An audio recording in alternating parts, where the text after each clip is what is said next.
Ouais, bonjour famille, bonjour à vous tous. C'est Don Bento Gravano. Et je tenais à faire cette vidéo là, donc je vous invite à venir me rejoindre pour qu'ensemble nous puissions développer et parler de l'actualité politique qui est animée actuellement par une soi-disant marche de protestation de l'opposition. Ils disent qu'ils ne sont pas d'accord avec l'intention du président Alassane Ouattara de se présenter. Parce que quand on dit va se représenter, c'est comme si on disait que non, il sortait du cadre éligible des élections. Donc pour moi, le président, ils sont contre le fait que le président Alassane Ouattara, qui est le président en exercice actuellement, se présente encore à une nouvelle élection qui s'inscrit normalement dans la Troisième République, hein, qui s'inscrit dans la Troisième République parce que la Troisième République, nous sommes la Constitution qui a été votée et qui a été promulguée le 8 novembre 2016, qui dit que le président est éventuellement ces deux mandats qui étaient dans l'ancienne Constitution qui a été votée en 2020 sous Guy Robert. C'est-à-dire que actuellement le président est éligible à une nouvelle élection. Donc, ils ne sont pas contents, ils marchent. Et je voudrais parler aujourd'hui au nom de à tous les jeunes de Côte d'Ivoire, à tous les jeunes de Côte d'Ivoire sans distinction de partis politiques, mais pour que ensemble nous puissions comprendre que il est grand temps que nous nous réveillons et que nous commençons à comprendre et lire entre les lignes des textes des hommes politiques. Voilà, ça a été toujours comme ça que dans tous les pays du monde, ceux qui sont tout le temps éprouvés dans les marches, c'est les enfants des pauvres. C'est les enfants de ceux qui ne sont pas connus par les politiciens. C'est les enfants de ceux pour qui les enfants de ceux pour qui les politiciens n'existent pas. Et c'est à eux que je voudrais parler. Ouais, il va très bien, frère, il va très très bien. Et désolé, comme je vous l'ai dit, que je vois tous vos salutations. Je suis de cœur à vous. Je peux pas individuellement répondre à tout le monde parce que ça me fait sortir du cadre de mon speech et c'est pas le but. Mais je vois toutes vos salutations et je suis d'accord avec vous. Et c'est pour ça que nous sommes là. Vous comprenez? Donc, il faudrait parler à toute la jeunesse ivoirienne pour leur dire qu'il faudrait que nous arrivons à comprendre maintenant que le jeu de certains politiciens. Voilà, surtout, la marche est autorisée dans tous les pays du monde. Lorsque tu sens une injustice dans un pays, lorsque tu sens que c'est que le pouvoir en place est en train de faire, que ça ne te convient pas, tu es en droit de marcher. Tu es en droit de sortir, de protester pacifiquement et te faire entendre. Et ça, c'est normal et ça existe dans tous les pays du monde. Voilà. Mais c'est pas parce que le droit te permet de manifester que tu dois aussi sortir pour manifester pour l'injustice ou ce qui n'est pas des droits. Parce que actuellement, ce qui se passe en Côte d'Ivoire, on peut l'insinuer comme ça. Voilà les gens. Je voudrais d'abord commencer par les gens du FPI. Les gens du FPI qui demandent aujourd'hui au président Hassan Ouattara de respecter la constitution selon eux-mêmes. Mais quand tu me dis de respecter une constitution, en amont, je considère que cette constitution, tu la connais mieux. Et quand tu la connais mieux, tu peux me demander, moi, de la respecter. Et quand cette constitution, tu la prends en compte, tu peux me demander à moi de la respecter. Et parce que c'est comme ça les choses doivent se faire. Maintenant, quand nous devons revenir en arrière, mais est-ce qu'aujourd'hui, où nous sommes, est-ce que les gens du FPI, c'est-à-dire la branche GOR, est-ce qu'ils sont en droit de demander au président Hassan Ouattara de respecter cette constitution? Une constitution que eux-mêmes, ils ont dit qu'ils ne reconnaissaient pas. Voilà des questions qu'on doit se poser. Et toi, le militant, te demande de descendre dans la rue. Voilà des questions que tu dois te poser. Tu n'es pas un homme bête, tu n'es pas un idiot qu'on peut manipuler, qu'on peut formater comme une pâte à modeler. Tu es un homme en qui Dieu t'a donné un cerveau. Dieu t'a donné un moyen de l'intérêt, un moyen de raisonnement. Quand on te pose un problème, toi-même à ton niveau, tu t'assois, tu réfléchis, tu dis, mais pourquoi on me demande de faire ça? Pourquoi c'est maintenant on me dit de faire ça? Mais pourquoi avant on n'a pas dit de faire ça comme ça? Voilà des questions que nous devons nous poser. Aujourd'hui, on te demande de descendre dans la rue.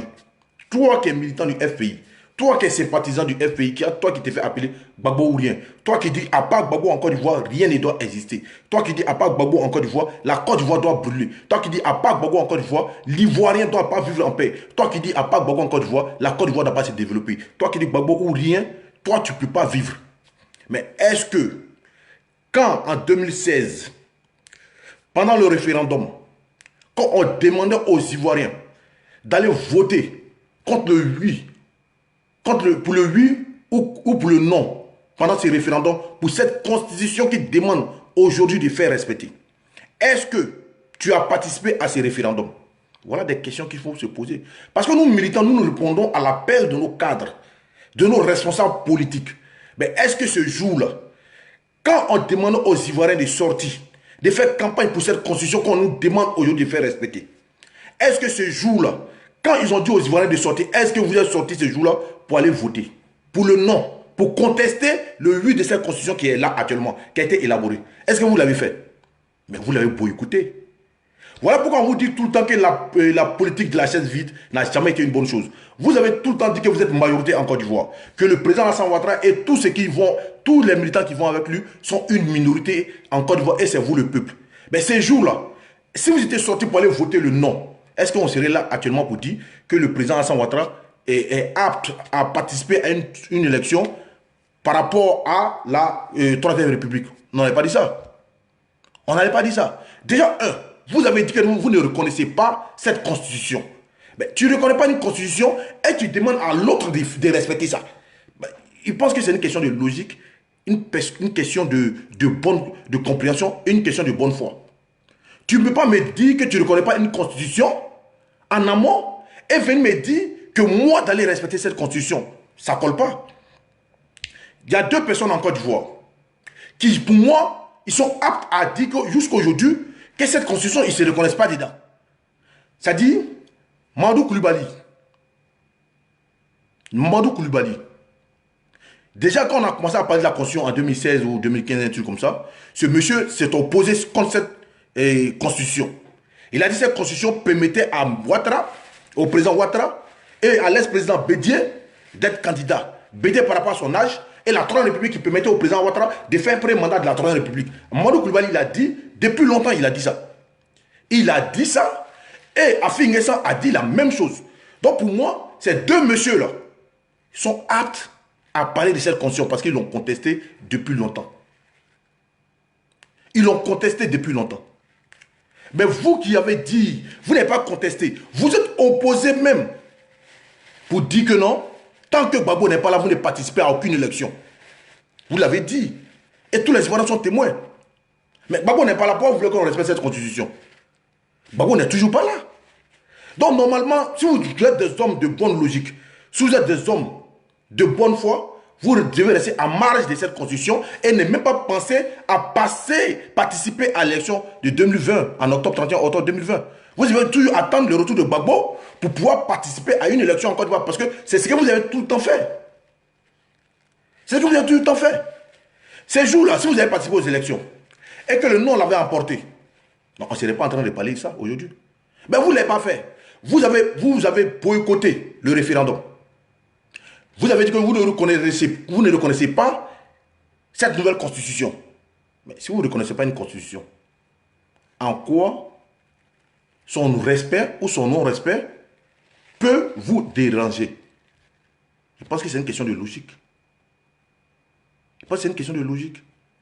Mais vous êtes là, tapis dans vos salons, couché chez vous à la maison, et parce que vous savez très bien, pertinemment, que vous n'avez pas participé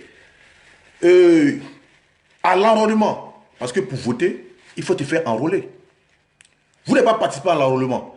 Donc, en amont, vous constatez déjà que puisque vous êtes constitués comme des gars qui devaient boycotter, vous êtes attaqués à des sites d'enrôlement que vous avez cassés, et vous constatez maintenant que les élections auront lieu, parce que la transition qu'on vous avait promis par un putsch par le passé n'a pas eu lieu, et que vous savez que non, vous êtes en retard sur les autres, alors vous voulez manifester, passer par l'insurrection pour mettre tout à zéro et qu'on a une nouvelle transition. Mais les choses ne se passent pas comme ça. Les choses ne se passent pas comme ça. Il y a un moment où il faut taper sur le fait et il y a un moment où il ne faut pas taper sur le fait. Et ça, c'est une réalité de la vie. Et ça, c'est une réalité de la vie. Parce que vous êtes conscient aujourd'hui que non, comme vous allez partir aux élections, mais vous n'allez pas pouvoir voter numériquement, vous ne serez pas nombreux. Et conscient de cela, aujourd'hui, vous êtes assis, vous demandez aux gens de descendre dans la rue pour mettre tout le compteur à zéro. Mais, jeune frère, toi qui t'es fait attraper dans la rue, Pendant que eux ils sont couchés dans les salons, pendant qu'ils sont couchés en Europe ici, avec leurs enfants qui vont dans les grandes écoles, pendant que eux là, qui ont fui la Côte d'Ivoire, selon eux, ils sont en exil, qui sont couchés en France, aux États-Unis, en Belgique, en Italie, vous demandez, toi le petit poignon de Yopougon, toi le petit poignon d'Abobo, toi le petit poignon d'un village de rivière, de Cocody, de descendre dans la rue pour un problème que lui-même il sait qu'il a boycotté par le passé, de descendre dans la rue quand tu te fait prendre. Tu penses que ceux-là, ils auront une solution pour toi? Posez-vous la question. Les gars qu'ils ont envoyés pour aller casser les sites d'enrôlement, ils sont en prison. Vous avez vu un responsable du FPI aller demander pardon aux autorités pour qu'on puisse les mettre en liberté? Jamais. Ils n'ont même pas trouvé un avocat pour eux. Voilà des questions que vous devez vous poser. Quand ils vous ont envoyé pour aller attaquer les sites de dépistage de la Covid-19, les gamins, les frères qui sont fait prendre, aujourd'hui qui sont à la Maca, livrés à eux-mêmes, à leurs profs, à leurs familles biologiques, est-ce que vous avez vu un cadre du FPI en train de se mettre devant pour dire nous allons voir les autorités pour qu'on puisse prendre les défenses pour les libérations? Jamais vous n'allez voir. Voilà des questions que vous devez vous poser. Voilà des choses que vous devez vous poser. Tous ceux qui viennent sur la toile aujourd'hui, venir jouer les guerriers, tenir des propos révoltants, dire que non, nous allons descendre dans la rue. Moi je vous dis, aucun Dieu ne descend dans la rue. Aucun Dieu ne descend dans la rue. C'est vous, ils incitent à descendre dans la rue. Mais quand vous descendez dans la rue, ils sont couchés chez eux à la maison. Vous êtes livrés à vous-même. Je pense que vous devez prendre conscience. Parce que le FPI est dans un mauvais système. Parce que tu ne peux pas demander à quelqu'un de respecter une constitution que toi-même tu dis que tu ne reconnais pas. C'est quoi cette politique de 2 poids 2 mesures? Il faut être logique un moment. Vous avez boycotté, vous avez refusé de reconnaître cette constitution, vous avez refusé de partir au référendum, vous avez laissé le oui remporter par son suffrage exprimé. Et aujourd'hui, vous nous demandez vous demandez aux gens de contester cette constitution, alors que vous savez très bien tout ce qui est dans cette constitution. Mais pourquoi vous n'êtes pas sorti ce jour-là pour contester cette constitution, pour aller voter le non? Pourquoi vous ne l'avez pas fait? Aujourd'hui, vous demandez aux enfants des gens de descendre dans la rue, d'aller dans la rue, aller casser le pays, aller détruire ce qui a été fait, ce que vous n'avez même pas pu réaliser. Les autres ont fait ça en 9 ans. Vous demandez aux enfants d'aller tout casser. Pendant ce temps, vous êtes couché en Europe ici. Mais ils pensent que la jeunesse doit prendre conscience. La jeunesse doit comprendre que quand on t'envoie, il faut savoir t'envoyer. Babou l'a dit. Quand on t'envoie, il faut savoir t'envoyer. Voilà des questions que vous devez vous poser avant de descendre dans la rue. Pourquoi? Posez la question à vos responsables politiques. Vous les frères Gore qui descendent dans la rue et puis on vous prend tout le temps et c'est vous qui partez en prison. Posez la question à vos responsables politiques. Pourquoi, quand on parlait du référendum pour la Constitution, pour le oui de la Constitution, pourquoi ils ont boycotté? Posez-leur la question. Pourquoi ils ont boycotté? Pourquoi ils ne vous ont pas laissé aller voter non contre cette Constitution? Posez-leur la question. Au lieu de descendre dans la rue là, posez la question à vos responsables politiques. Posez la question à vos responsables politiques. Pourquoi ces jours-là, vous n'ont pas laissé aller voter pour le non? Comme ça, si le non l'avait emporté sur le oui, on ne serait pas en train de passer, la Constitution n'allait pas passer, on ne serait pas en train de parler de ça. Les réformes qui sont dans la Constitution n'allont pas être touchées, on ne serait pas en train de parler de la Troisième République. Mais vous êtes restés chez vous. Vos responsables politiques vous ont dit que vous ne vous reconnaissez pas dans ces référendums, que vous ne vous reconnaissez dans aucune élection en Côte d'Ivoire tant que Gbagbo n'est pas libre. Comme si vos devoirs civiques étaient rattachés à la vie de Laurent Gbagbo. Vous ont laissé faire croire que sans Gbagbo, vous n'existez plus. Comme si sans Gbagbo, vous n'êtes plus des êtres humains. Et voilà les retombées. Voilà les retombées. Ouais, c'est Gbagbo même qui a créé le français, que tu prends les mots de Gbagbo. C'est Gbagbo même qui a créé la langue française là. C'est Gbagbo qui a créé ça et puis on parle maintenant. Vous n'avez pas dit, vous pensez que le monde est rattaché à l'ombre de Gbagbo, que ouais, tu parles les mots de Gbagbo. Quand t'envoies, il faut savoir t'envoyer. Quand Gbagbo a dit ça là, il a bien parlé, c'est la seule parole qu'il a pu dire. Paradoxe des paradoxes qu'on a dit, Samy. Posez la question à vos responsables. Tu dis que tu ne reconnais pas quelque chose. Et toi, tu viens te dire aujourd'hui, non, c'est vrai, il a dit qu'il ne reconnaît pas, mais toi, il faut respecter. Mais attends, soyons sérieux. Et on se moque de votre intelligence. Et vous refusez de réfléchir. Vous refusez de comprendre les choses. Et vous descendez dans la rue comme ça. Vous faites prendre comme des lapins. Et vous partez croupir en prison. Pendant que ceux qui vous envoient, qui savent pertinemment qu'ils sont dans le tort, vous envoient et puis ils sont assis avec les enfants dans les villas, au show en Europe ici, en Belgique, aux États-Unis. Et vous êtes livré à vous-même. Un moment, quand on te dit quelque chose, réfléchis, pose-toi des vraies questions. Mais pourquoi tu me dis aujourd'hui de descendre dans la rue, alors qu'on a eu la possibilité d'éviter ça par le passé? Tu m'as dit de boycotter le référendum. Tu m'as dit de ne même pas me faire enrôler tant que Gbagbo n'est pas là.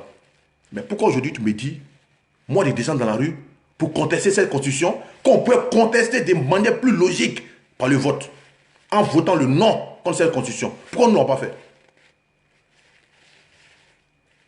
Pourquoi nous ne l'avons pas fait? Pourquoi vous n'avez pas fait?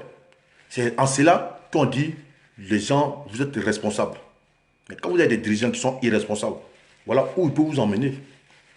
Voilà où ils peuvent vous emmener. Mais l'Ivoirien aujourd'hui, le problème c'est que il y a plein parmi nous aujourd'hui qui sont atteints par cette maladie qu'on appelle l'ignorance. Et l'ignorance est la plus grave maladie dans le monde. Une personne ignorante est une personne qui est atteinte. Et c'est ça le problème de beaucoup de nous aujourd'hui en Côte d'Ivoire. Parce que beaucoup, parmi nous, nous parlons de la Constitution sans la connaître.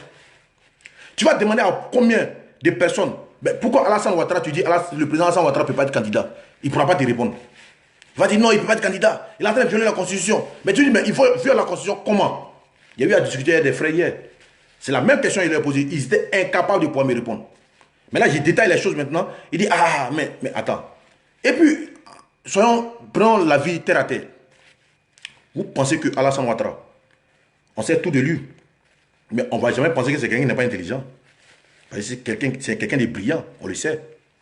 Mais vous pensez que le président Alassane Ouattara peut faire une constitution pendant qu'il est au pouvoir et puis s'exclut de cette constitution? Mais je sais qu'il ne comprend pas. Tu ne connais pas une constitution et tu maîtrises son interprétation. Mais c'est incompréhensible. Et c'est ce qu'ils vous disent aujourd'hui et vous descendez dans la rue. Mais à un moment, il faut avoir l'honnêteté, il faut avoir le courage de poser la question à celui qui te demande de descendre dans la rue. Pose-lui les vraies questions. Pourquoi, en 2015, en 2016, quand on parlait de la Constitution, quand on parlait du référendum, pourquoi tu m'as dit de boycotter? On serait sortis nombreux, on avait voté, le non allait passer. Le non allait passer et le oui n'allait pas l'emporter. Mais on ne serait pas en train de parler de Troisième République. Mais tu as boycotté quelque chose et tu as eu le courage, l'audace même de dire que tu ne reconnais pas cette constitution. Et, ironie du sort, en 2020, les élections approchent, Gbagbo n'est pas encore libre.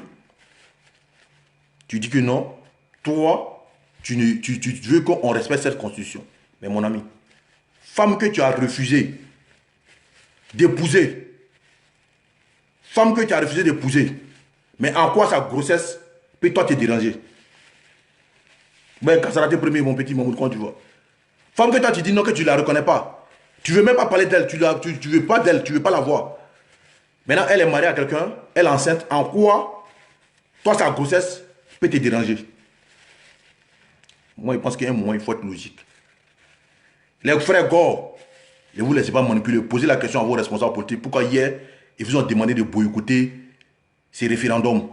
Pourquoi hier, ils vous ont dit de contester par l'abstinence à ces référendums? Ouais. Marcher n'a jamais été mauvais, mais marcher dans son droit est une bonne chose. Mais marcher parce que tu es bête, ça en tout cas, il ne faut pas l'accepter. N'acceptez jamais que les gens vous prennent pour des idiots. On peut marcher. La marche là, pour contester contre quelque chose là, elle est constitutionnelle même d'ailleurs. Aucune loi n'est contre la marche. Mais la marche doit se faire dans le droit, dans la vérité. Tu vas dans la vérité revendiquer. Tu as raison là. Dieu même va se joindre à toi pour t'aider.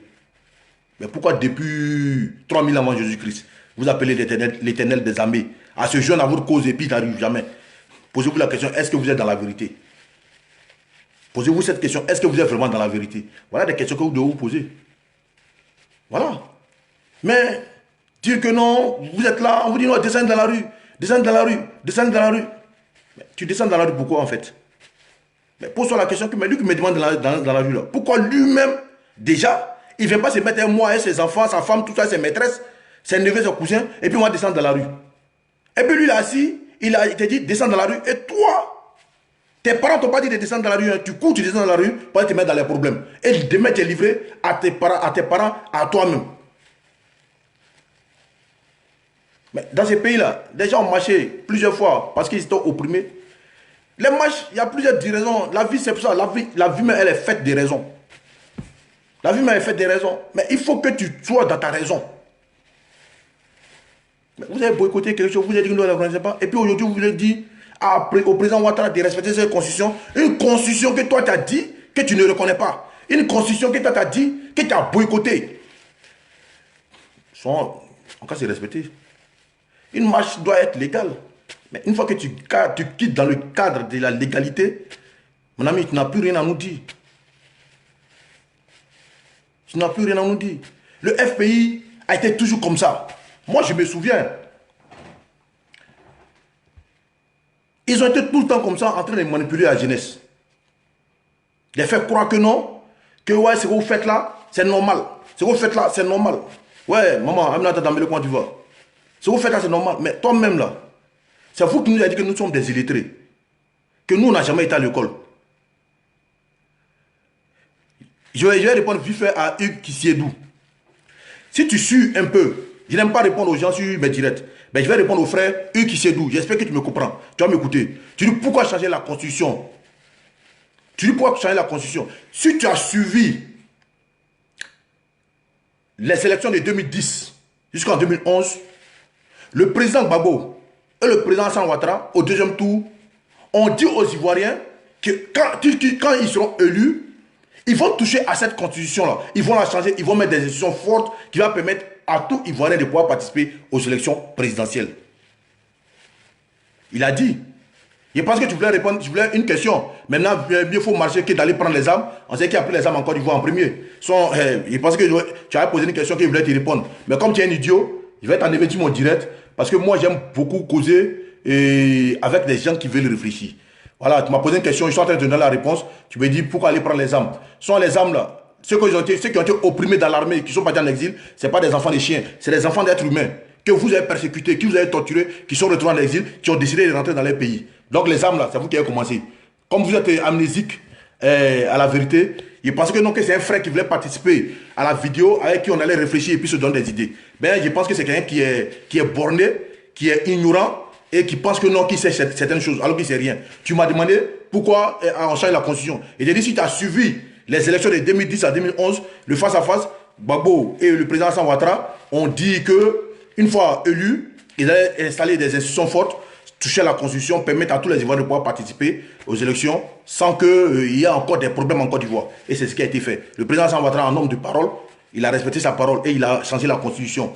Et la constitution, c'est pas la première fois, on a eu 4 constitutions en Côte d'Ivoire, en 59, en 60, en 2000 et en 2000 et en 2016. Voilà. Donc, messieurs, tu peux t'en aller. Voilà, c'est comme ça. Donc, ça, c'était pour les gars. Posez la question à vos responsables politiques qui vous demandent aujourd'hui de descendre dans la rue. Là. Pourquoi hier, là, ils ont contesté ce référendum? Pourquoi hier, ils ont boycotté le référendum? Pourquoi hier, ils ont dit qu'ils ne reconnaissent pas cette constitution? Ils ont dit qu'ils ne reconnaissent pas la constitution. Ils ne peuvent pas venir nous demander aujourd'hui de respecter cette constitution. Voilà, c'est 2 poids, 2 mesures, c'est 2 raisons qui ne vont pas ensemble. Voilà, dans toute chose, quand tu demandes de faire quelque chose, il faut réfléchir toi-même. Quand tu envoies, il faut toi-même tu réfléchis d'abord. Mais pourquoi tu me dis d'aller faire ça alors que hier, tu pouvais faire ça? Voilà des questions qu'on doit poser. Ne soyez pas comme des moutons qu'on livre toujours hein, à la rue. Et pendant ce temps, ils sont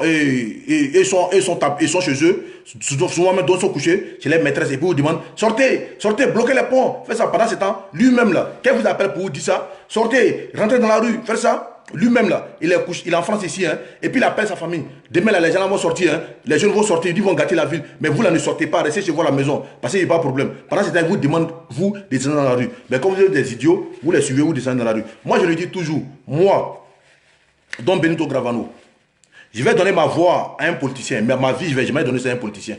Je ne vais jamais donner ma vie à un politicien. Ça, je le dis à tout le monde, et tout le monde doit l'attendre. Et c'est comme ça que la jeunesse africaine doit réfléchir maintenant.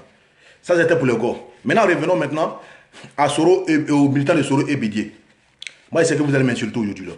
Mais je m'en fous. Parce que je sais que ce que vous dites là, c'est la vérité. Voilà pourquoi ça vous fait mal. En 2011, là, quand le président Alassane Ouattara a prêté serment, il a travaillé avec Bédié, avec Soro. Aucune décision n'était prise par le président Alassane Ouattara sans qu'il ne consultait ces 2 messieurs-là. Et on a été tous témoins de cela. Il appelait tout le temps le président Bédié grand frère. Grand frère. Voilà comment il l'appelait. Dans toutes ses prises de position, il approchait toujours le président Bédié, grand frère. Et pour le respect de Soro Guillaume, il le consultait sur certains points. Même pour constituer un gouvernement. Même pour constituer un gouvernement. Même pour constituer un gouvernement. Il consultait Soro Guillaume. La preuve en est qu'il a donné des postes à des amis de Soro ici, qu'on ne connaissait même pas, on ne sait même pas où ils sont sortis. Les Traoré Mamadou, qui est devenu animiste maintenant, qui dit qu'il était à la Mecque.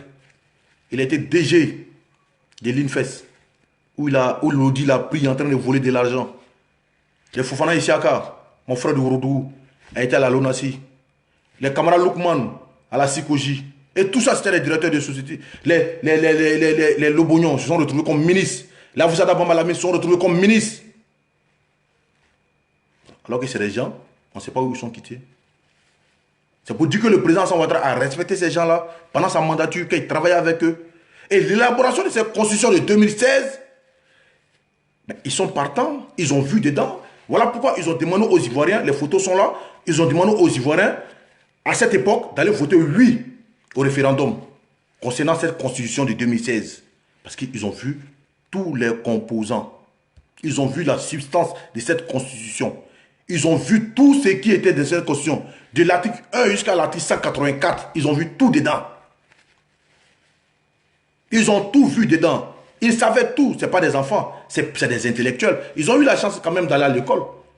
Puisqu'ils ont des intentions de diriger un pays comme la Côte d'Ivoire, qui n'est pas l'un des moindres. C'est-à-dire que c'est des gens qui sont en possession à l'époque de leur faculté. De bonne foi, ils ont eu à comprendre la constitution, de la lier, la comprendre. Donc ils savaient pertinemment que le président Alassane Ouattara pouvait se présenter, s'il le veut, à une nouvelle élection en 2020. Pour le premier mandat de la Troisième République, il le savait. Mais pourquoi à l'époque, ces jours-là, ils ne sont pas pleins? C'est en cela que vous devez comprendre que ces gens-là sont de mauvaise foi. Parce qu'ils savaient pertinemment que le président Alassane Ouattara, d'un avis personnel, il ne voulait plus se présenter à une élection parce qu'il a l'envie de se consacrer à ses affaires. C'est en cela que la guerre de qui sera le candidat du RHDP a commencé. Camarades, comprenez? C'est à partir de là que la guerre de qui sera le candidat du RHDP a commencé. Si le président Alassane Ouattara à l'époque avait dit, bon, moi-même là, je serai candidat. Vous allez voir que tout ça là n'allait pas se faire. Peut-être lui, il est parti. Parce que lui, il est omnibulé par l'envie d'être au pouvoir. Mais Soro, peut-être qu'il allait partir, mais il allait se calmer un peu. Mais c'est quand ils ont compris que le président lui-même ne veut pas se présenter, qu'il va choisir un d'entre eux et que son choix était porté sur la personne du feu Amadou Gon, que toute cette guerre a commencé. C'est là que Bédié a dit que non, mais moi, il veut être candidat. Puisque toi, tu es plus candidat, moi, il veut être candidat. Et c'est là le président Alassane Ouattara a dit poliment à son grand frère, nous on a agi, il faut qu'on parte. Il faut qu'on laisse la place aux plus jeunes, à une nouvelle génération, et nous, on sera dans le conseil. C'est que Bédié n'a pas voulu attendre de son oreille. C'est que Bédié n'a pas voulu attendre de son oreille. Et il est parti. Et Soro a pensé que non, lui, il a le coffre, la personnalité, l'homme qui pouvait être le potentiel candidat du RHDP. Parce que selon lui, c'est lui qui a fait que le président Alassane Ouattara au pouvoir. Parce que nous, on est sortis, on avait voté 2 tours là. C'était lui qui votait à notre place. Sinon, on a toujours dit que c'est le peuple de Côte d'Ivoire qui a mis le président Alassane Ouattara au pouvoir. Parce qu'on est sorti. Et ça a été l'élection où il y avait plus de participants. C'était l'élection où il y avait plus de motivation, où il y avait plus d'électeurs. C'était l'élection de 2010. Donc je ne peux pas penser que, non, que c'est Soro qui est sorti à notre place pour aller voter. Parce que nous étions dans la rue à aller voter. On allait voter, on a bravé les miliciens, la pluie, la chaleur, l'oppression pour aller voter, pour nous exprimer. Et c'est la voix des Ivoiriens, du peuple, qui a fait élire ces messieurs-là, ces jours-là. Et nulle personne ne l'a fait. Donc si le président Alassane Ouattara est redevable vis-à-vis de quelqu'un, il doit être redevable vis-à-vis du peuple de Côte d'Ivoire qu'il a élu. Et ça, ce n'est pas un débat. Donc, voilà 2 messieurs qui connaissent bien la constitution de Côte d'Ivoire, qui savent que le président Alassane Ouattara est capable, a un droit de se présenter comme candidat. Et parce qu'aujourd'hui, ils ne sont pas entendus, chacun a pris son chemin, c'est leur droit. Qu'aujourd'hui, ils vont venir nous dire qu'il faut contester cette constitution. Une constitution que vous avez demandé de voter oui. Mais vous foutez de qui? En tout cas, ce n'est pas de nous vous foutez de vos militants. Vous foutez de ceux qui demandent À ceux que vous demandez de descendre dans la rue, c'est deux que vous foutez. Moi, j'ai vu Afoussata à Trocadéro avec un micro en train de raconter sa vie. Mais Afoussata, ta photo est sur la toile ici. Avec une pancarte, avec le oui au référendum. Pourtant, tu es avocate. Tu es femme de droit. Tu sais pertinemment que cette constitution permet au président Alassane Ouattara d'être candidat. Mais pourquoi cette mauvaise foi? Pourquoi cette méchanceté? Pourquoi vous voulez forcément pousser les enfants des gens à l'abattoir pendant ce temps, vous êtes dans des hôtels luxueux en France ici? Pourquoi vous voulez forcément pousser les enfants des gens à aller se faire prendre, aller séjourner dans le milieu carcéral pendant que vous-même, vous et vos enfants sont au chaud pour vos intérêts personnels? Moi, je pense qu'à un moment, il faut arrêter un peu. Il faut arrêter. Tout le monde n'est pas idiot, tout le monde n'est pas ignorant, tout le monde n'est pas borné. Tout le monde n'est pas bête. Même si on n'a pas eu de grands diplômes, Dieu nous a donné, Dieu nous a donné le minimum d'intellect qui peut nous permettre aujourd'hui de pouvoir analyser, de pouvoir comprendre certaines choses. Mais vous ne vous laissez pas embobiner, endoctriner par la mauvaise foi des gens qui savent pertinemment qu'ils sont dans le tort, qui savent pertinemment qu'ils sont dans le faux. Et ils vous demandent aujourd'hui de descendre dans la rue pour aller manifester parce qu'eux, ils veulent venir au pouvoir. Si tu veux venir au pouvoir, constitue-toi comme un parti politique normal. Va aux élections, tu gagnes, tu es au pouvoir. Voilà ce qu'on demande à tout le monde. Le président Alassane Ouattara qu'on traite de violent. Depuis que ce monsieur, je le connais, jusqu'à ce qu'il soit au pouvoir, je n'ai jamais vu ce monsieur en train de tenir des propos violents vis-à-vis d'un opposant. Je n'ai pas dit que c'est Dieu. Je n'ai pas dit que non, que c'est un envoyé de Dieu, que c'est un prophète. Ce monsieur a forcément des défauts que moi je ne connais pas parce qu'il ne vit pas avec lui. Mais sur le plan politique, je ne l'ai jamais vu en train de dire des paroles méchantes, malgré tout ce qu'on dit sur lui, malgré les insanités, malgré les insultes, malgré tout ce qu'on dit sur lui. Je n'ai jamais vu ce monsieur en train de dire des choses méchantes. Pourtant, c'est lui en train de violent. Pendant ceux que nous traitons de violents, c'est eux qui parlent de porter les quins, c'est eux qui disent que non, et c'est eux qui sont tout le temps en train de nous dire porter les quins et porter tant, il faut descendre dans la rue, il faut tout casser. Mais entre celui qui ne parle pas et celui qui dit descendre dans la rue pour tout casser, qui est violent? Qui est violent? Mais c'est vous les violents. Donc aujourd'hui, comme vous avez la possibilité de manipuler une tranche de la jeunesse ivoirienne à votre guise, à votre cause, pour descendre dans la rue, vous permettez de cela. Moi, je pense que la jeunesse a besoin d'être construite. La jeunesse ivoirienne, c'est elle qui est l'avenir de ces pays. Si vous ne pouvez pas les aider, franchement, ne les amenez pas dans la merde. Parce que si vous, qui êtes censé protéger cette jeunesse, c'est vous qui les poussez dans la rue, il y a problème. Il y a problème. On sait qu'autour de vous, il y a plein de gars qui n'ont pas eu la chance d'aller à l'école. Tout le monde ne peut pas être à l'école. Aujourd'hui, au sein du GPS, on voit un tas de cyberactivistes, si on doit les appeler comme ça, qui n'ont pas eu la chance d'aller à l'école. La vie, c'est ça la vie. Et c'est ce puzzle-là qui fait le monde. Il y a d'autres qui ne sont pas allés à l'école, il y a d'autres qui ne sont pas allés à l'école, mais ça t'empêche pas de réfléchir. Mais ce n'est pas pour autant que vous devez prendre tout le monde comme si on était des idiots, comme si on était des cons. Une constitution que vous connaissez bien la substance, vous connaissez bien le contenu, la contenance, vous savez ce qu'il y a dedans.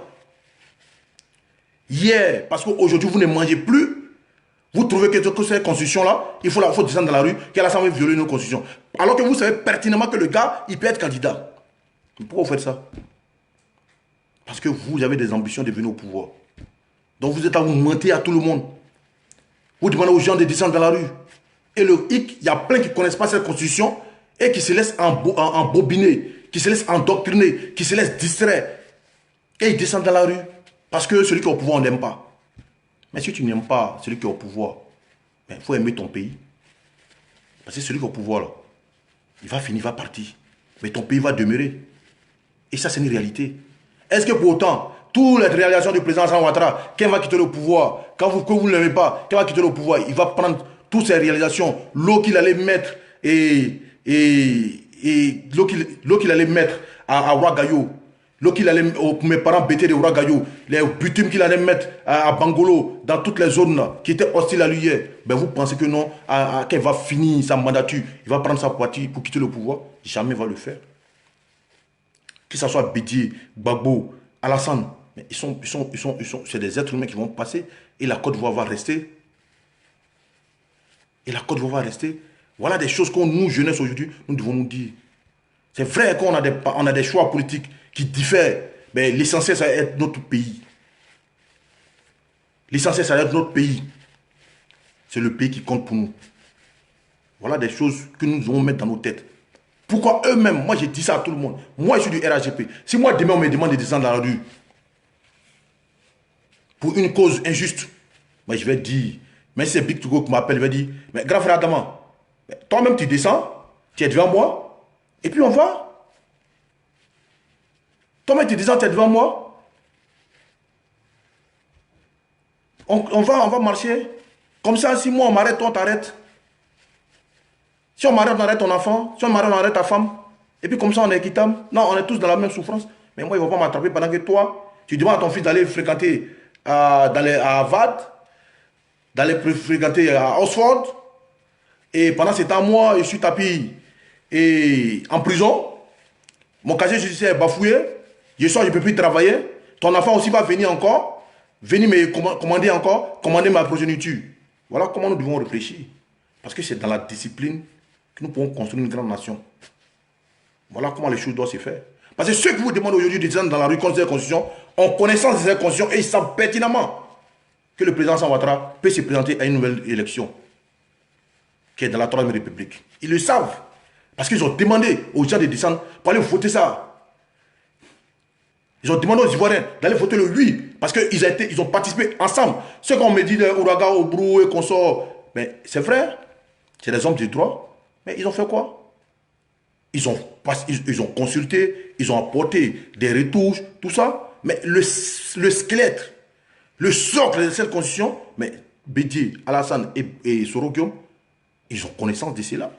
Ils savent pertinemment ce qui est dedans. Ils savent ce qui est dedans. Mais aujourd'hui, parce qu'eux, ils ne mangent pas, donc la Côte d'Ivoire doit brûler. Voilà des gens que vous devez vous dire que la stabilité économique et la stabilité militaire, la stabilité sécuritaire, la stabilité économique, la stabilité de l'Ivoirien même, passe par eux les ventes. Comprenez que ceux-là, les ventes passent avant vous.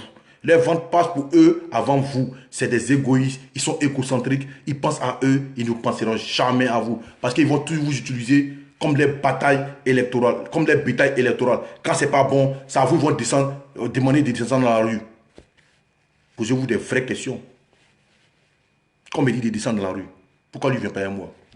Tous ceux qui ont été pris dans ces temps-là, qui se retrouvent aujourd'hui à la MACA, vous avez un responsable politique du FPI, du PDCI, du GPS en train de parler. En train de parler. Parce que ce n'est pas le problème. Je me souviens, ça c'est avant-hier. Ceux qui ont décidé de marcher, parler devant la CEI, moi-même mon petit était devant, mais je vais taire son nom. Je l'ai vu, il était devant les manifestants. C'est mon bon petit, hein. Malgré que nous sommes dans notre différence politique, il m'a toujours respecté et je l'ai toujours respecté. Et nous sommes toujours en contact. Alors que il est important dans la jeunesse du FPI aujourd'hui. Moi, je suis RHDP. Mais c'est mon frère, c'est mon petit, nous avons grandi ensemble. Je l'ai vu devant. Et c'est quelqu'un que je porte dans le cœur, que j'aime bien. Et je sais qu'il m'aime bien aussi comme ça. Parce qu'on a fait beaucoup de choses ensemble. Parce qu'on se connaît de tout. Il connaît ma famille, il connaît sa famille. Mais ça n'empêche pas que nous soyons de partis opposés. C'est son choix politique. Je l'ai vu devant. Mais je l'ai vu par le passé, avec le micro en train d'égayer le public, demander aux gens, descendons, c'est quoi, c'est quoi, c'est quoi. Mais qu'elles ont chargé, il a fui. Ils n'ont pas pris. Mais ceux qu'ils ont pris là, est-ce qu'il y a eu un poste après où les gars du FPI ont fait un communiqué pour dire non, que ce n'est pas eux qui l'ont envoyé, que ce n'est pas eux les jeunesse? C'est-à-dire que, malgré qu'ils vous ont demandé de descendre dans la rue, on vous attrape et dit non, qu'ils ne se reconnaissent pas en vous. Donc ça tente à mener à réfléchir. Voilà pourquoi il dit aux gens de sortir de l'émotion. Sortez de l'émotion et soyons réalistes. Il y a le réalisme qui est là, et puis il y a l'émotion qui est là. Maintenant, si on brûle la Côte d'Ivoire, ça profite à qui? Voilà des questions qu'on a se poser. Parce que ces gars, ils ont déjà les comptes bourrés d'argent déjà pour eux et les progénitures et pour les descendances même. Mais toi là, qui descends dans la rue pour aller te faire, pour aller casser les magasins ou aller faire des barrages, quand tu prends là, Tu es livré à qui? Qui s'occupe de toi et de ta famille, de ta pauvre mère et de ton pauvre papa, de tes pauvres frères, tes pauvres soeurs, qui s'occupe d'eux? Qui va s'occuper d'eux? Qui me parle de parler de Dosso là? Toi, non, mon frère, il n'aime pas insulter, mais arrête de me dire des trucs comme ça là. Je suis en train de parler des problèmes sérieux de me parler de Dosso 15e.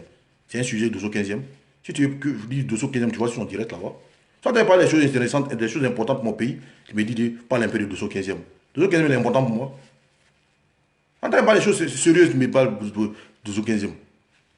Donc, famille, il faut que l'Ivoirien puisse comprendre qu'aujourd'hui, là, nous avons intérêt à vivre ensemble comme des hommes que de mourir ensemble comme des cons.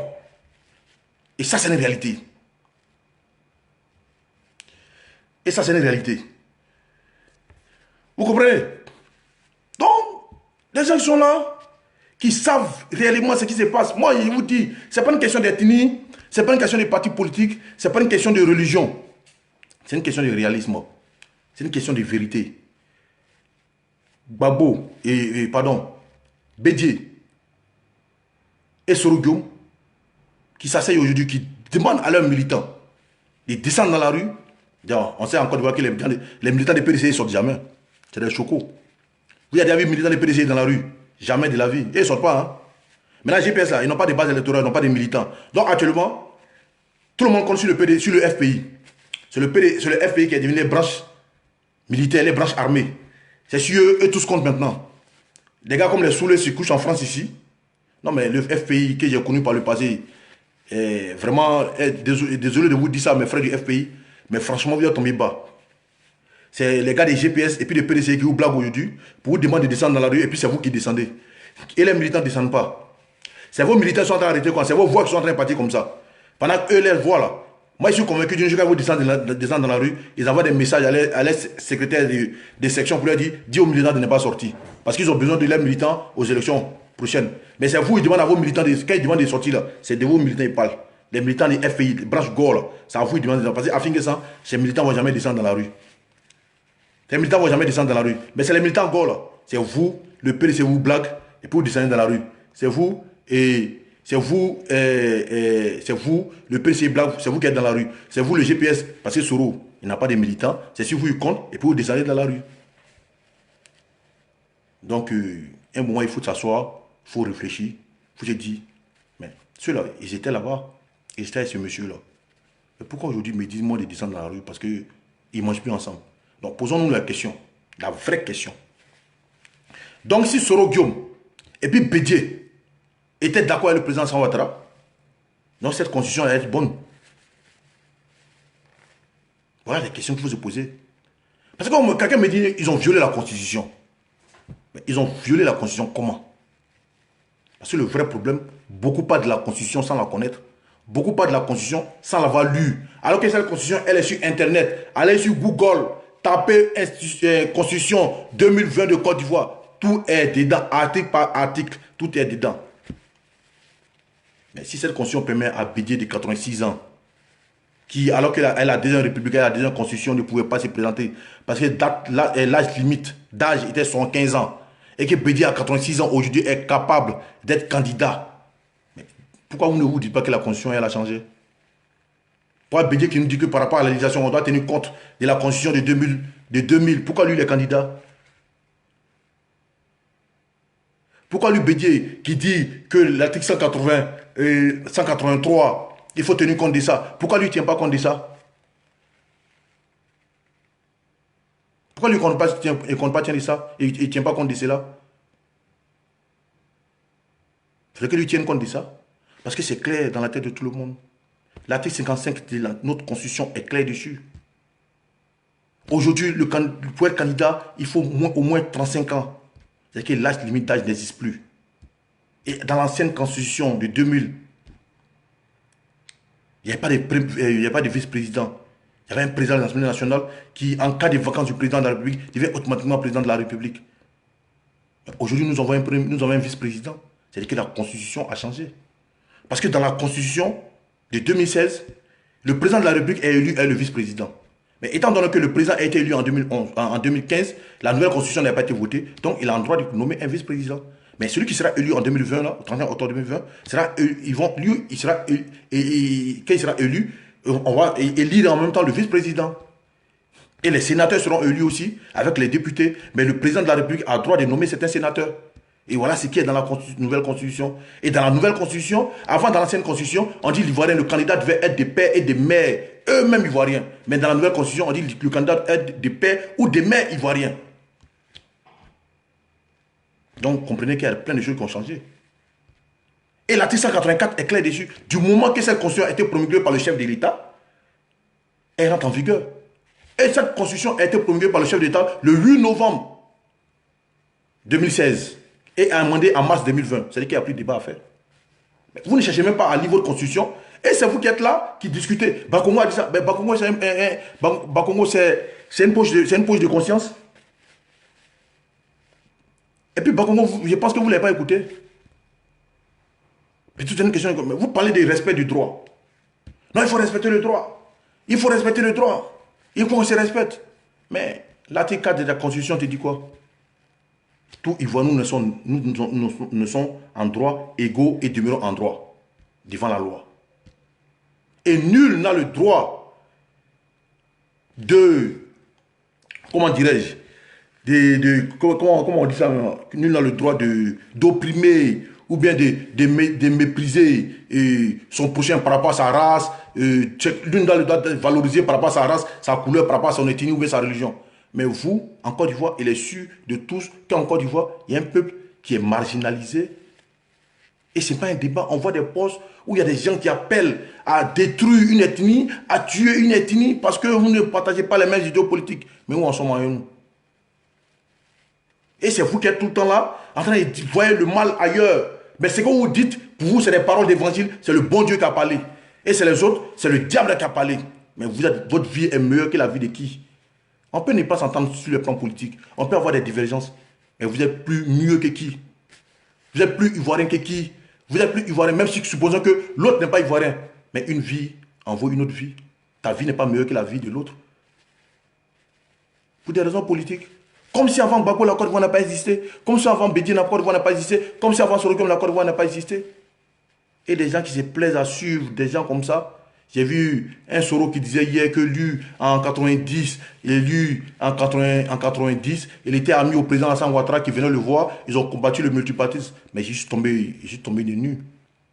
Un gars qui a eu le bac en 92, à Boaké, qui dit que le président Alassane Ouattara, qui était premier ministre d'Oufoué en 90, Oufoué qui allait chercher le président Alassane Ouattara pour venir diriger son conseil ministériel, après qu'il a été premier ministre en 90, lui il était ami à président Alassane Ouattara et ami à Alassane Ouattara qui a combattu le multipartisme.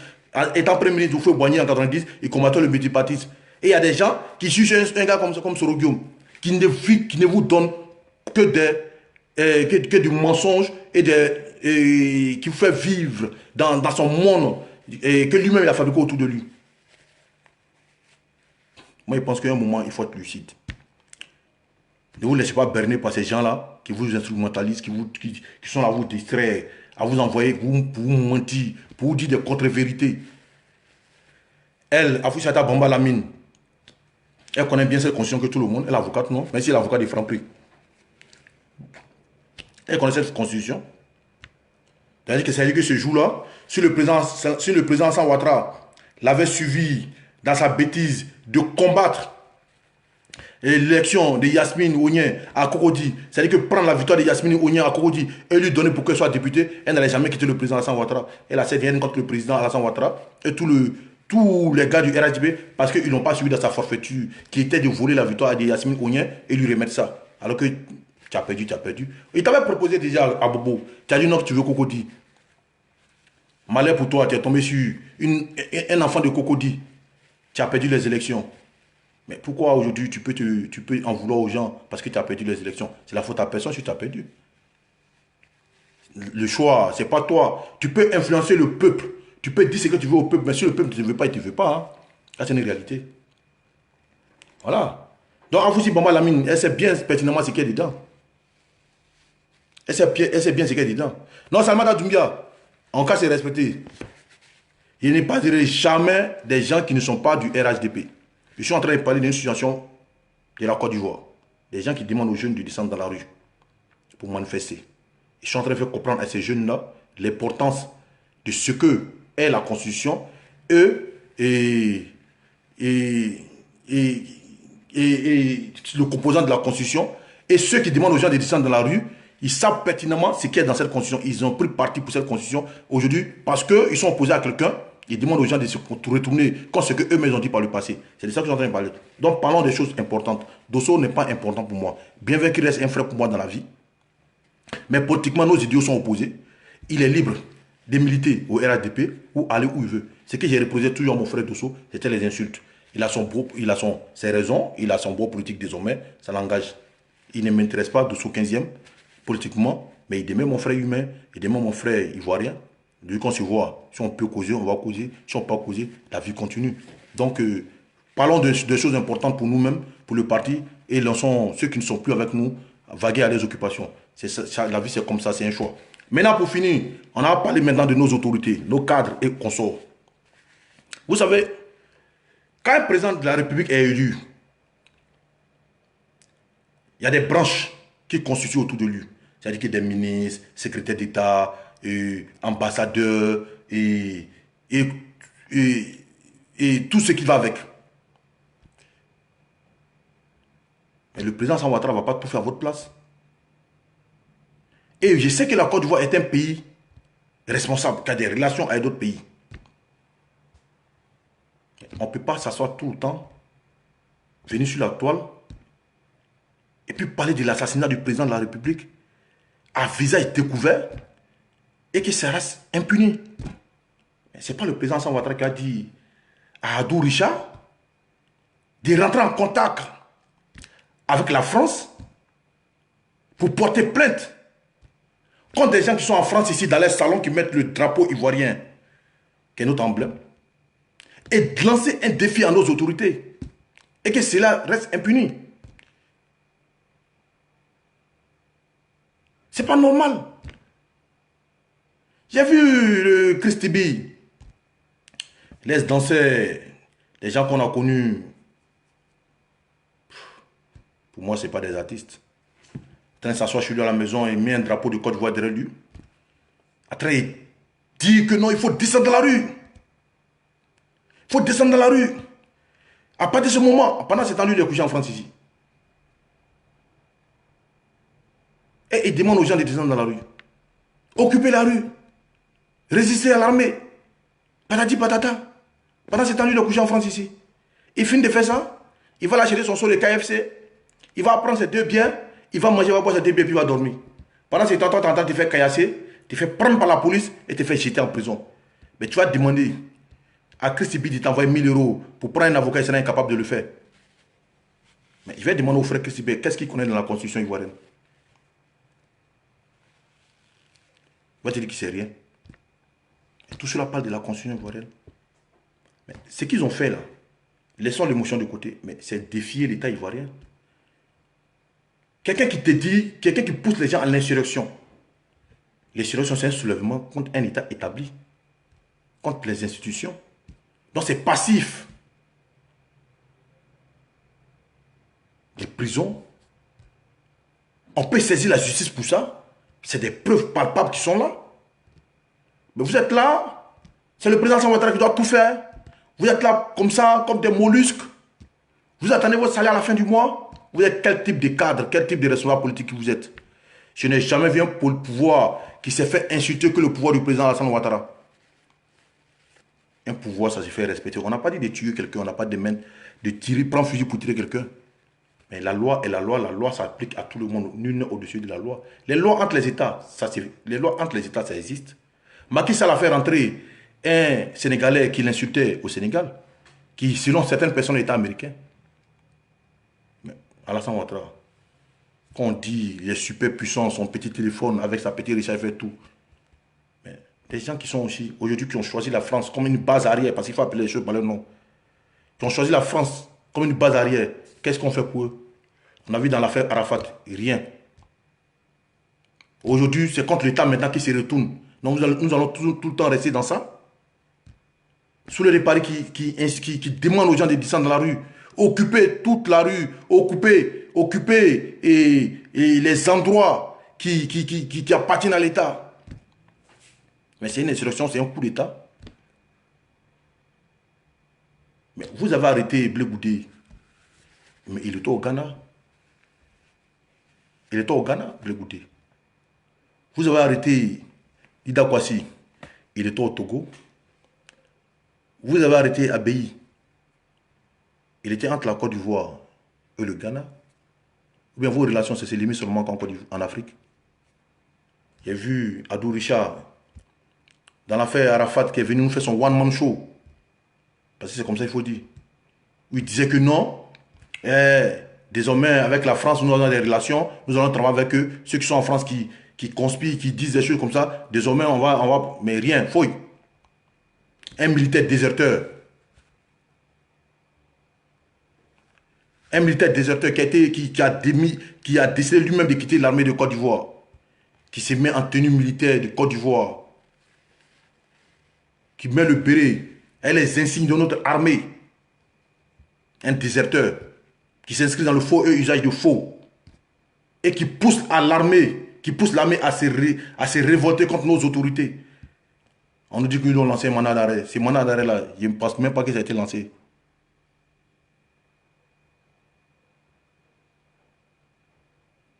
Et c'est n'allé nulle part. Nous allons continuer dans ça. Voilà pourquoi il dit que nous, nos dirigeants, un jour, vous serez responsables de ce qui va se passer en Côte d'Ivoire. Parce que vous mettez vous-même vos propres militants en danger. Mais vos militants ne sont pas dupes. Nous aussi, là, nous sommes des êtres humains. On a de la famille. Parce que ce qu'on a fait là, on met nos vies en danger. Nous sommes conscients. Ce qu'on a fait pour vous là, on met nos vies en danger. Nous sommes conscients. Parce que vous ne nous respectez pas nous-mêmes déjà. Parce qu'aucun de vous ne va nous appeler un jour pour nous dire « Frère, ce que vous faites là, vraiment le travail il est bon. On est avec vous. » Aucun. Parce que quand tu en parles, il te dit non qu'il y a des priorités. C'est-à-dire que le que tu seras pris, tu ne seras pas une priorité pour eux. Le que tu auras un souci, tu ne seras pas une priorité pour eux. Mais si vous continuez comme ça, nous les militants, là, on va vous laisser dans vos problèmes. Parce qu'on est dedans, parce que c'est notre pays. On est dedans parce qu'on aime notre Côte d'Ivoire. Mais nous, aujourd'hui, on s'est fait des ennemis. Nos amis d'hier, là, qui ne pensent pas produire comme nous, là, ils nous regardent aujourd'hui comme des ennemis. Pas comme des adversaires, hein, mais comme des ennemis. Si on a la possibilité de nous faire passer des vies à trépasse, ils ne vont pas hésiter. Mais vous, qu'est-ce que vous faites? Parce qu'un moment, quand tu agis, tu soulages tout le monde. Quand tu agis, tu soulages tout le monde. C'est un petit gars qui s'agit en France ici, là, qui crie, qui dit, qui parle à l'insurrection. Mais si vous prenez un devant la justice française ici, bien vrai qu'il soit français, parce que ce n'est pas parce qu'il est français que la loi ne peut pas s'appliquer à lui. C'est comme si tu t'assois en France ici, et puis tu pousses les gens à l'insurrection en Côte d'Ivoire parce que tu es français, donc la loi ne peut pas s'appliquer à toi. C'est faux. La loi s'applique à tout le monde. Nul n'est au-dessus de la loi partout dans le monde. Même la guêpe, c'est vrai, elle est américaine. Mais ça n'empêche pas que non, si on pose plainte contre elle en France et aux États-Unis, qu'ils ne vont pas, la convoquer pour lui poser des questions. Si elle entend, elle va aller en prison aux États-Unis. C'est comme ça. Parce que les États-Unis, ils sont contre le terrorisme. Parce qu'elle, là, ce qu'elle fait là, elle encourage le terrorisme. Elle encourage le terrorisme. Donc vous êtes là, vous ne réagissez jamais. C'est nous, on doit tout le temps parler pour vous. Et ceux-mêmes qui sont censés sortir pour parler, qui se prennent salaire là-bas, là, ils sont assis tranquilles, ils ne réagissent pas. Et c'est nous qui devons parler pour eux. Et ces gens-là, sur l'occasion de faire, de nous donner, ils peuvent nous donner la vie, on peut passer des vies à trépasse, tranquille pour eux, c'est rien, c'est pas un problème. Mais le vrai problème, c'est vous, nos responsables politiques. C'est nos dirigeants. Nos ambassadeurs dans différents pays, là. Votre rôle, c'est quoi? Parce qu'avant, c'est des Ivoiriens qui parlaient d'assassinat du président Alassane Ouattara. Mais hier, j'ai partagé sur mon mur. Un Béninois,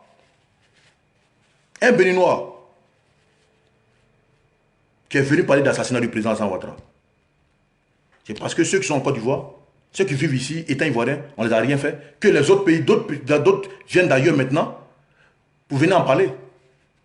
Et après un Béninois, un Togolais est venu sur le mur d'une publication de Sorogium, venu parler d'assassinat du président Alassane Ouattara, pour même dire qu'il faut lui mettre une balle dans le cou, tuer sa femme et tuer sa famille avec lui.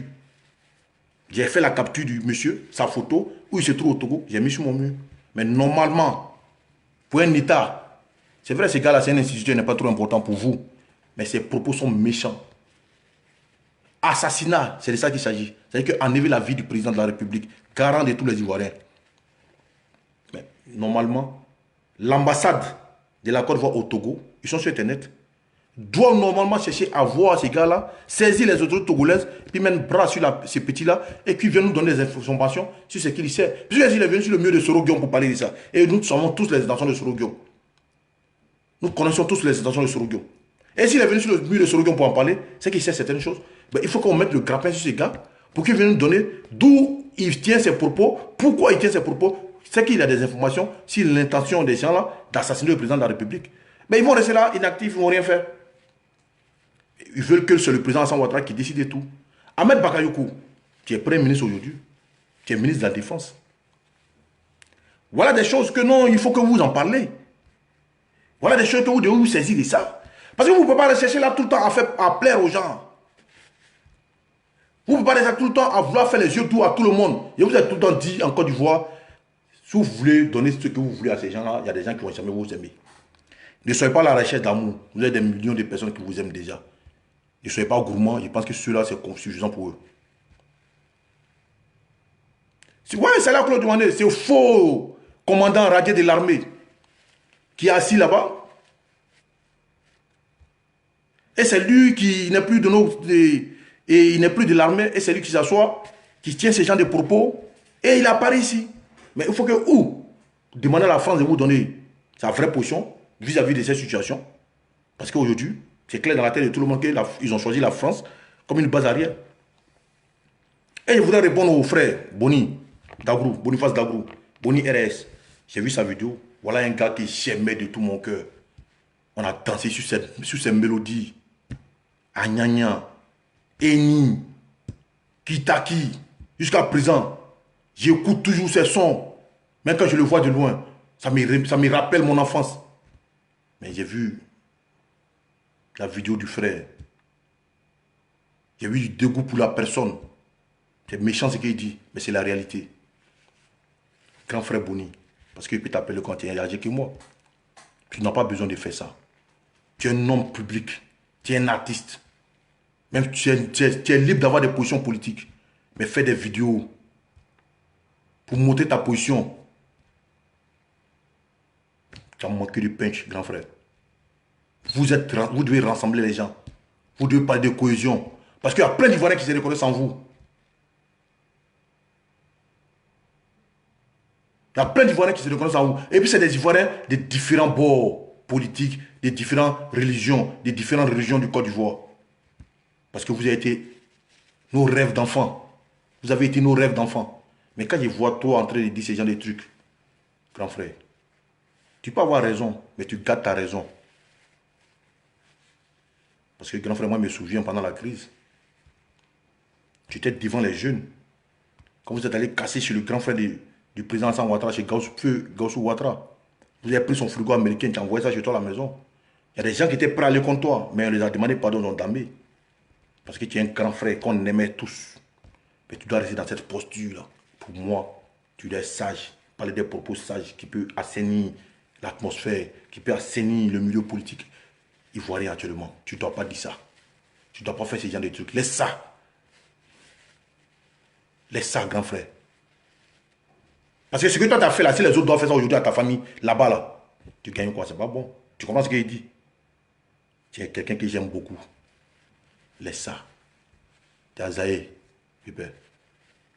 Tu es Azaï, tu es un homme public. Il faut avoir des propos qui sont conciliateurs. Des propos qui peuvent réconcilier les Ivoiriens. Mais tu prends parti parce que tu es un bago sur ton droit. Mais le statut que tu es là, moi là, je suis un anonyme, je peux faire ça. Si une personne anonyme, je peux faire ça. Et toi, tu ne dois pas faire ça. Voilà.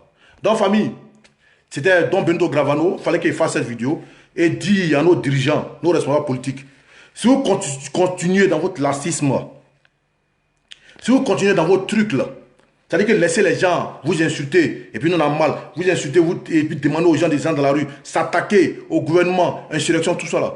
Un jour vous allez vous retrouver sans militants. Parce que nous, on ne sera jamais vos moutons de sacrifice. C'est vous qui êtes payés, nous on n'est pas payés. C'est vous là, c'est à vous on donne l'argent. Faites votre travail. Et puis, un moment va venir, ambassadeur du Côte d'Ivoire en France ici, là, on va lui demander des explications. Mais là, pour clôturer la vidéo, pour clore la vidéo, restez à l'écoute. Nous sommes en train de préparer sur un rassemblement qui va se faire, qui va faire couler beaucoup d'encre. Parce qu'on va exprimer au monde notre choix pour le président Alassane Ouattara. On va choisir le lieu. On va vous donner la date. Et tout le monde, on viendra ce jour-là nous amuser pour la victoire du 31 et pour montrer notre soutien au président Alassane Ouattara. Ça va venir très bientôt. Restez à l'écoute. Restez à l'écoute, on est en train de travailler dessus. Très bientôt, on va commencer à faire les spots sur la toile, informer tout le monde. On va choisir un jour et on va se retrouver. Et on va s'amuser, on va montrer au président Alassane Ouattara et au monde que nous sommes élus, que son choix, c'est le choix du peuple. Et non lui-même son choix, parce que c'est le peuple qui a allé le chercher. Donc, sur ce, je vous dis merci d'avoir partagé ce moment avec moi, d'avoir pris votre temps pour m'écouter, ça fait plaisir. Et c'est grâce à vous que nous sommes dans ce combat-là. Et qu'ensemble, nous allons garder ce combat de la vérité sur le mensonge, de la lumière sur l'obscurité. Et c'est comme ça. Donc, je vous souhaite une agréable journée et que Dieu bénisse la Côte d'Ivoire, que Dieu bénisse le président Alassane Ouattara, que Dieu vous bénisse vous-même, que Dieu vous protège et que Dieu donne la sagesse aux Ivoiriens pour qu'ils puissent comprendre que la Côte d'Ivoire passe avant tout. Voilà. Et que la Côte d'Ivoire passe avant tout et le reste, ne nous laissons pas distraire parce que ceux qui vous demandent de descendre dans la rue, c'est eux-mêmes là. Ils ont conscience, ils ont connaissance de tout ce qui se passe actuellement. Mais vous poussez dans la merde. Les gars, vous avez boycotté la Constitution. Vous ne pouvez pas dire aujourd'hui que cette Constitution-là, on doit la respecter. Quelque chose que tu as boycotté, tu ne demandes pas à quelqu'un de la respecter. Maintenant, Gbagbo et Bédié et Soro, ils sont partis prenants de cette Constitution. Ils connaissent le continent, la substance de cette Constitution. Ils savent pertinemment ce qu'il y a dans la Constitution. C'est parce qu'aujourd'hui, ils savent qu'ils ne peuvent pas gagner une élection. Ils savent qu'aujourd'hui, ils ne peuvent pas venir au pouvoir comme ils le souhaitaient, qu'ils veulent retourner les Ivoiriens contre les Ivoiriens en passant par cette Constitution. C'est zéro, ça n'a pas passé. Donc, soyons focus, restons dans la raison. Que Dieu vous bénisse. Ciao, ciao.